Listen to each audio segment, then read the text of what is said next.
यहाँ पे देखिए कई चीजें अपडेट आई। राजा सिंह राजपूत साहब ने कहा है कि चाइना के 12 कार्गो कल ईरान में उतरे हैं। एक तो ये खबर आ रही।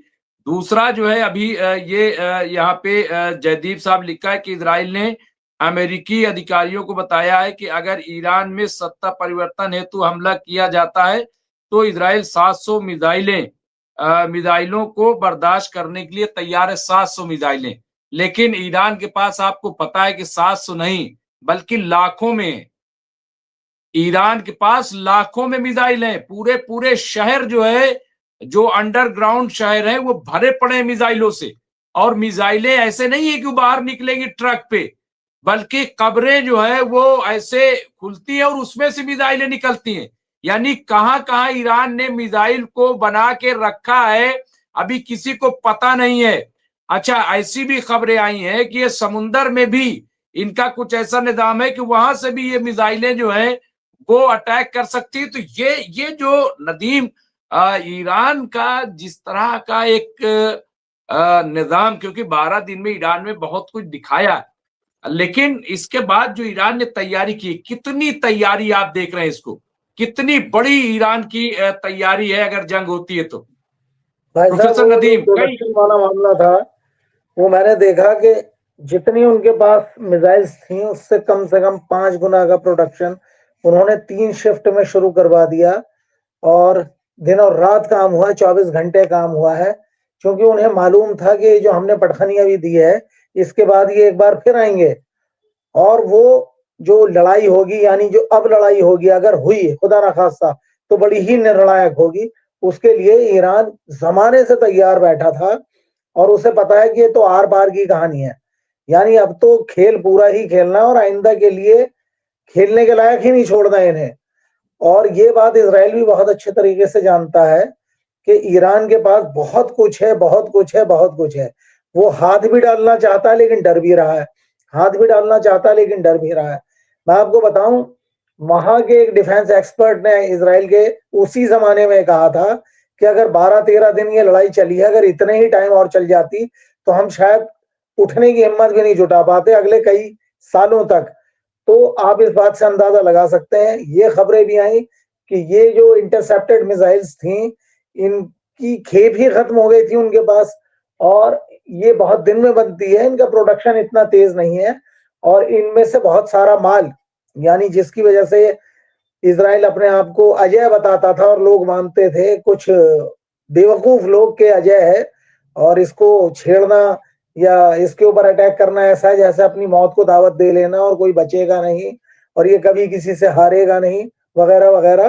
तो उनका भी भरम टूट गया। मैं आपको बताऊं, वहीं के एक डिफेंस एक्सपर्ट ने ये बताया कि महीनों लग जाएंगे हमें उतनी, यानी इंटरसेप्ट में जितनी मिसाइलें बर्बाद हुई थी उतनी बनाने में महीनों नहीं बल्कि सालों लग जाएंगे, क्योंकि ये बाहर से प्रोडक्शन आता है हमारे पास और इसके अंदर जो जो मटेरियल इस्तेमाल होता है वो हमें कई जगह से जोड़ना जाड़ना पड़ता है, हासिल करना पड़ता है। और बहुत ज्यादा ये मिसाइल्स तो हमारे पास अमेरिका से आती हैं और अमेरिका के अंदर इस तरह का प्रोडक्शन अभी नहीं हो रहा है, बहुत महंगी पड़ती है, वगैरह वगैरह। तो देखिए मुमताज भाई, ये जो लड़ाई होती है ना, ये एक साइकोलॉजिकल वॉरफेयर भी होता है इसके अंदर पूरा का पूरा, और इसमें बहुत ज्यादा झूठ चलता है और झूठी खबरें देकर मोराल को तोड़ा जाता है। और ये दुनिया की हर आर्मी, नेवी या एयरफोर्स करती ही करती है। और डिफेंस एक्सपर्ट्स जो होते हैं या डिफेंस ऑफिसर्स होते हैं, आजकल तो नए से नया पद सिक्योरिटी एडवाइजर और ना जाने क्या क्या इस तरह के, दुनिया भर में अमेरिका की ही देन है वो, उन्होंने बनाए और फिर उसको दुनिया भर के देशों ने अपने पास से उस पद को ग्रहण किया, उसे स्पेशली बनाया गया। हम देखते हैं कि दुनिया के जो बड़े ममालिक हैं उनके पास डिफेंस और सिक्योरिटी के नाम पर कुछ नए ओहदे बने हैं, नए ओहदेदारान भी बनाए गए हैं। तो उनका काम ही यही है, वो इसी काम में लगे रहते हैं कि इसकी वार के लिए क्या स्ट्रेटजी बनाएंगे हम, हमारी रणनीति क्या होगी, कूटनीति उस दौरान क्या होगी, क्या दिखाना कुछ है, करना कुछ है। और किस किस तरीके से आप इसको ऐसा मत समझिए गोला बारूद वाली ये लड़ाई है, इसमें आजकल साइबर वाला अटैक बड़ा खतरनाक है, फाइनेंशियली आप उसको तोड़ देते हैं, रसद को रोकने की कहानी है। और मैं आपको एक बात बताऊं, ईरान को खुद भी इस बात का इल्म नहीं था, यानी उस 12 दिन में जो लड़ाई हुई है उससे पहले कि ये जो आसपास के अरब ममालिक हैं ये उसकी सपोर्ट करेंगे आइंदा के लिए, क्योंकि ये जो आसपास के अरब ममालिक हैं ये भी किसी तरह से उत्पीड़ित है और प्रताड़ित है अमेरिका से और अमेरिका के उस हरबे से, जिसकी वजह से इन्हें या तो तेल देना पड़ता है या मालो दौलत देनी पड़ती है। और ये लोग भी समझ रहे हैं कि हमें उतना फायदा अब नहीं मिल रहा है जितना फायदा अमेरिका हमसे ले लेता है। यही वजह रही कि ये अभी 5-6 दिन पहले जो अटैक होना था, इसमें कतर ने भी बढ़ चढ़कर हिस्सा लिया। और मैं आपको एक और बात बताऊं कि आज के दौर में कतर तो बिल्कुल भी भरोसा कर ही नहीं सकता इजराइल पर। जब से वो अटैक हुआ है वहां पर हमास के लोगों पर, और अमेरिका के सारे साजो सामान के होने के बावजूद, बेस के होने के बावजूद वहां पर कुछ लोगों को कत्ल कर दिया गया हमास के, तो उसके बाद से तो वो हाई अलर्ट मोड पर है। उससे मालूम है कि अमेरिका कहीं ऐसा ना हो कि जो हमारी राजशाही है, राजतंत्र है और हमारे खानदान के जो गिने चुने लोग हैं उन्हें मौके का फायदा उठवाकर कहीं मिसाइल एक आध वहां पर गिरवाकर मरवा ही ना दे। वो खुद भी डरे हुए हैं, तो वो ऐसा चाहते हैं कि लड़ाई पहली बात तो हो नहीं, और अगर हो जाए तो वो बिल्कुल भी ये नहीं चाहेंगे कि ईरान कम से कम पिटे। वो बिल्कुल भी ऐसा नहीं चाहेंगे, वो नहीं चाहते हैं। और वो ये भी नहीं चाहते हैं कि अमेरिका पूरी तरह से हावी हो जाए, बिल्कुल वैसे जिस तरह से वो उस 12 दिन की लड़ाई से पहले हावी था। इस पूरे मिडिल ईस्ट के अंदर अमेरिका का एक खौफ था। भाई उन्होंने तो जहाज वहाज सब दिया, सोने का और पैसा दिया था, क्या क्या दिया था, वगैरह वगैरह। तो अगर ये लड़ाई खुदा ना करे हो, तो मुझे ऐसा लगता है अगर हो गई तो ये आर पार की एक लड़ाई होगी और ये तकदीर बदल देगी पूरे मिडिल ईस्ट की। और बहुत ज्यादा मुमकिन और कभी इम्कान मुझे ये लगता है इसमें कि इजराइल और अमेरिका दोनों को मुंह की खानी पड़ेगी, इस वजह से कि इन्हें इस बार यहाँ पर इंटरनल सपोर्ट नहीं मिलेगा किसी भी तरीके का, ना तो तुर्की से मिलेगा ना तो शाम से मिलेगा, क्योंकि अवाम बिल्कुल भी साथ नहीं है। और उसे पता है कि टाइम टू टाइम 20 साल, 25 साल, 10 साल, 15 साल बाद अमेरिका या तो खुद आता है या इजराइल को साथ में लेकर आता है और किसी ना किसी तरह से यहाँ पर तबाही फैलाता है। और बार बार वो तबाही, वो बर्बादी ये लोग देखते हैं। अब तो नस्लें भी बड़ी हो गई, उन्होंने सब कुछ देखा है। तो मुमताज भाई, ये जो हालात हैं ये ईरान के लिए इतने ज्यादा साजगार हैं और उस 12 दिन की लड़ाई के बाद इतने अच्छे हो गए हैं कि ईरान अगर चाहे तो इस टाइम जो चाहे वो बढ़िया तरीके से कर सकता है। और जो उसकी कसर है और वो घुट घुट कर जीना और वो जो कचोके लगाए हैं उसे अमेरिका और इजराइल ने सैंक्शन की शक्ल में, उसका वो भरपूर बदला ले सकता है। या उसके डिफेंस के लोगों को जो मारा गया है या वहां पर जो वबाल अभी मचाया गया है तो वो उसका बदला ले सकता है। और देखिए ये 6 महीने भी अभी नहीं गुजरे सही तरीके से अगर आप कहें तो उस लड़ाई को रुके हुए, उसके बावजूद ईरान ने कितने बेहतरीन तरीके से कमबैक किया। यानी इस तरह, इस पर मैं एक रिपोर्ट देख रहा था तो मैंने कहा, यानी मैंने वो देखा और उसमें एक्सपर्ट्स बता रहे थे कि इस बार जो इन्होंने ये इंटरनली हम वहां पर मुजाहिरे करवाए या विद्रोह करवाया तो वो इतना जबरदस्त था। उसकी उसकी जो रणनीति इन्होंने बनाई थी कि वो पिछले वाले जो अटैक ऊपर से बम बम मारे गए थे या मकानात या उनके ठिकाने मालूम करने की जो कवायद उन लोगों ने की थी, यानी मोसाद के लोगों ने, ये उससे भी ज्यादा खतरनाक था। और ईरान ने से खासतौर पर अली लारियानी को देखना चाहिए हमें कि उन्होंने कितने बेहतरीन तरीके से उन सब चीजों से ईरान को ना सिर्फ महफूज रखा बल्कि आयतुल्लाह खामनेई साहब को भी बचाकर रखा। और इस बार तो टारगेट पर कोई और होता या ना होता सीधे तौर पर तो वही थे खामनेई साहब ही। और अभी भी मैं आपको बता दूं, अगर ये लड़ाई होती है तो ये लड़ाई सीधे सीधे तौर पर जंग या अटैक जो कुछ भी आप इसे बोले, इसमें टारगेट पर खामनेई साहब ही होंगे। और किसी भी तरीके से ये इजराइल चाहेगा कि वहां पर सत्ता का परिवर्तन हो जाए, और सत्ता का परिवर्तन होने के लिए उन्होंने एक मोहरा भी अपने पास रख रखा है पहलवी की शक्ल में, तो उसे कहीं ना कहीं फिट कर दिया जाए। तो ये सारी इनकी रणनीति है और ये बिल्कुल साफ नहीं, साफ है। लेकिन देखिए लेकिन तो लेकिन प्रोफेसर नदीम, ये बिल्कुल सही है और ये कोशिश कोई नई नहीं है। कई बार इस तरह की कोशिशें होती रही हैं, लेकिन वो मुंह की खाते रहे। अवामी सतह पर इन्होंने जिस तरह से चाहा था कि इस बार वहां पे प्रोटेस्ट करा के, और बहुत ही खतरनाक प्रोटेस्ट कह लीजिए या दंगा कह लीजिए या खाना जंगी कर लीजिए, लेकिन लेकिन लेकिन आवाम ने जिस तरह से साथ दिया है, यानी ऐसे हालात में कि जब मरने का खौफ था, इसके बावजूद जो ईरान के लोग निकले घरों से, मैं समझता हूं यही ईरान की ताकत है। ऐसा बहुत कम देखने को मिलता है, बहुत कम देखने को मिलता है, और ईरान के लोग निकले। लेकिन प्रोफेसर फिरोज बख्श साहब, जो ये खबर आ रही बार बार कि ईरान ने न्यूक्लियर बम बना लिया और वो न्यूक्लियर पावर है और इसीलिए अब उसे बहुत ज्यादा उस तरीके का खौफ नहीं है मरने के लिए, तो जैसा कि आपने कई बार कहा कि वो तो तैयार है ही है, वो तो हर वक्त जो है कि साहब ठीक है, हम तो मरेंगे। लेकिन लेकिन इस बार मैं समझता हूं कि जैसा नदीम साहब ने भी कहा, और अभी एक साहब ने बड़ी अच्छी बात लिखी, उन्होंने कहा कि इजराइल की हालत ये है कि जो जून में जो हमले हुए थे ईरान की तरफ से, जो बिल्डिंगें गिरी हैं आज तक उनकी मरम्मत नहीं हो सकी है, और इजराइल की हालत ये है कि वहां से लोग इजराइल छोड़ छोड़ जा रहे हैं, उनको लग रहा है कि यहाँ जो है किसी तरीके से सेफ नहीं है। तो ऐसे में क्या कहेंगे कि ये अच्छा, फिर इलेक्शन भी है वहां पे, वहां इलेक्शन भी है, और नितिनयाहू को इस बात का अंदाजा है कि अगर इस बार इजराइल को नुकसान हुआ, इस बार नुकसान हुआ, तो वो इलेक्शन भी नहीं लड़ पाएंगे, और उनके साथ क्या होगा अल्लाह जानता है। जी फिरोज बख्श साहब। जी डॉक्टर मुमताज, ऐसा है, इलेक्शन तो अब it is a you know very far flung point. ठीक है, आपने इलेक्शन का डिस्कस किया, इसमें ये लड़ेंगे नहीं लड़ेंगे, जीतेंगे हारेंगे, this is not the issue now. अब इशू ये है कि मुमताज साहब कि अब ये जो सूरत हाल है, बिल्कुल यानी आतिश फशा दहाने पर ये पूरा वेस्ट एशिया बैठा हुआ है, और कुछ जो वॉर पंडित्स हैं, मैं जनरल जीडी बख्शी को सुन रहा था। जीडी बख्शी जो है हिंदुस्तान के एक वॉर एक्सपर्ट हैं, और बहुत अच्छा उनका असेसमेंट होता है। तो शुरू में तो मैंने सोचा शायद ये इसराइल की वो वकालत करेंगे, उसकी हिमायत करेंगे, कि जैसा आमतौर से सोचा जाता है कि इंडिया के जो ज्यादातर लोग हैं वो प्रो इसराइल है।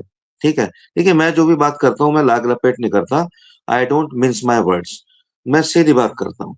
जब मैंने उनको सुना जनरल जीडी बख्शी को, तो उन्होंने अब ना तो इसराइल के हक में बोला ना ईरान के हक में बोला, लेकिन बहुत ही बबांगे दहल उन्होंने ये बात कही कि अगर अमेरिका ने और इसराइल ने मिलके पंगा लिया ईरान से, तो इसका बहुत जबरदस्त खमियाजा इनको भोगना पड़ेगा। और उन्होंने एक बात और कही जिससे मैं इत्तेफाक रखता हूँ 50% और नहीं भी रखता। उन्होंने कहा कि अगर यहाँ जंग छिड़ गई तो ये वर्ल्ड वॉर में बदल सकती है। ये एक बहुत बड़ा बयान है, हम इतनी आसानी से इतने बैठे बैठे यहाँ अपने कमरे के अंदर अपने कोई जाकिर नगर में या चांदनी चौक में बैठ के नहीं कह सकता वर्ल्ड वॉर होगी, लेकिन कुछ भी हो सकता है। देखिए जो वर्ल्ड वॉर 1 हुई थी या वर्ल्ड वॉर 2 हुई थी, तो शुरू के हालात ऐसे नहीं थे, लेकिन ये हो गई वर्ल्ड वॉर 3। अब हमारे जो स्क्रिप्चर्स हैं, देखिए उनमें तो ये लिखा है कि ये जो फेज है, ये दुनिया में कयामत आएगी। अब कयामत वर्ल्ड वॉर भी हो सकती है, सूर भी फूंक सकता है, सूरज जमीन पे आ सकता है, ये सारी चीजें ये तो वक्त बताएगा, ये सब अल्लाह के मामलात हैं, इसमें हम लोगों का बोलना बिल्कुल भी मुनासिब नहीं है। लेकिन मैं ये जरूर कहूंगा कि देखिए अभी मतलब हूसियों को तो बिल्कुल हम भूल गए। हूसियों ने बड़ा बड़ा साथ दिया था ईरान का और उसका फलस्तीन का, उन्होंने तकरीबन तकरीबन मजा चखा दिया था ये जो वेस्टर्न पावर्स हैं और यूएसए को और इसराइल नहीं, को, कोई भूला ये नहीं है सब। फिरोज साहब। देखिए हाँ हूती ने अभी ऐलान किया है कि अगर ईरान पे अटैक होता है तो हम पूरी तरह से तैयार हैं। और देखिए बहुत बड़ा भी एक तज्जिया मैं भी सुन रहा था और मैंने पढ़ा भी कि जिस तरह से जो सप्लाई लाइन है इंटरनेट की, और वो रेड सी में जो मौजूद है, अगर वो काट दी गई तो ये आप समझ लीजिए कि दुनिया में हाहाकार मच जाएगा। आप ये बताइए कि अमेरिका इतना पावरफुल था तो हूती से समझौता क्यों करना पड़ा, सीज फायर क्यों करना पड़ा, और बाद में वहां से जहाज भी उसका डूब रहा था, जिस तरह के अटैक किए थे तो भागना पड़ा उनको जहाज लेके। तो अब ये ईरान से लड़ने की बात कर रहे हैं, और नाटो से इनके रिश्ते अच्छे नहीं है। अभी देखिए फिर खबर आ गई है, क्या कहा है ट्रम्प ने कि अगर मैं नहीं होता तो नाटो इतिहास के कूड़ेदान में होता। अब ये बयान कोई नाटो बर्दाश्त करेगा? फिरोज बख्श जी साहब। जी जी देखिए ऐसा है, आप थोड़ा सा उकसा देते हैं मुझे, ऐसे ऐसे पॉइंट ले आते हैं, पता नहीं कहाँ कहाँ से अल्लाह मियाँ ने बड़ा आपको माशाल्लाह जबरदस्त दिमाग दिया है। अब मैं, आपने हूती की बात करी, सुनिए, इनके जो आजकल सर्वे सरमाए हूसियों के, सैयद मलिक अब्दुल बदरुद्दीन हूसी, इन्होंने बबांगे दल ऐलान किया है इस बात का कि अगर ईरान को टच करता है यूएसए या इसराइल कोई भी, तो हम बड़ी मजबूती के साथ ईरान के साथ खड़े हुए हैं। हूसियों ने भी बड़े खामोशी के साथ बड़े अपने जबरदस्त हथियार, पता नहीं कहाँ कहाँ के हथियार जो हैं ऐसे बना लिए हैं, मतलब 4-5 महीने में वो भी बिल्कुल तैयार ने उनकी मदद करी, लिहाजा वो भी ईरान की मदद के लिए तैयार है। और ये जो स्ट्रेट ऑफ हुर्मुज है वगैरह सारी है ना, ये अभी आपने बात करी उसकी इंटरनेट वगैरह की, ये लाइनें सब इनके खबर खबर ये है कि रूस ने बहुत ज्यादा मिसाइलें जो है वो अंसारुल्लाह लौसी को पहुंचाई हैं, बहुत सारे हथियार ये भी है। बहरहाल अब इसमें मुझे नहीं पता, क्योंकि कई देखिए ऐसे जहाज देखिए आए और कहाँ चले गए पता नहीं चला। देखिए ऐसा है, अब जो जज्बा है ना, चाहे वो अंसारुल्लाह हो, चाहे वो हिजबुल्लाह हो, चाहे वो हूसी हो, चाहे वो हमास हो, हमास का तो ज्यादा जिक्र नहीं चल रहा, मगर वो है, दैट इज इन डिस्कशन, या कोई और एक्सिस ऑफ रेजिस्टेंस हो, ये अब बिल्कुल तैयार होके बैठे हैं, क्योंकि बहुत जुल्म हो चुका। 75 साल 80 साल से भुगत रहे हैं ये जो मासूम जो फलस्तीनी है, ठीक है। और अब इन्होंने आर्या पार, अब देखिए, जब आदमी कंधे पे बंदूक रख लेता है, बहुत वो सब्र करता है, कहता है नहीं नहीं मैं नहीं लड़ूं, ठीक है, Islam is a religion of peace, इसमें कोई दो राय नहीं है। लेकिन अगर किसी आप मुस्लिम कंट्री को आप जो है फलस्तीन को, ईरान को आप कचोके मारे चले जाओगे, आप उनके साथ जुल्म करे चले जाओगे, अरे क्या कसूर है उनका, ठीक है ना।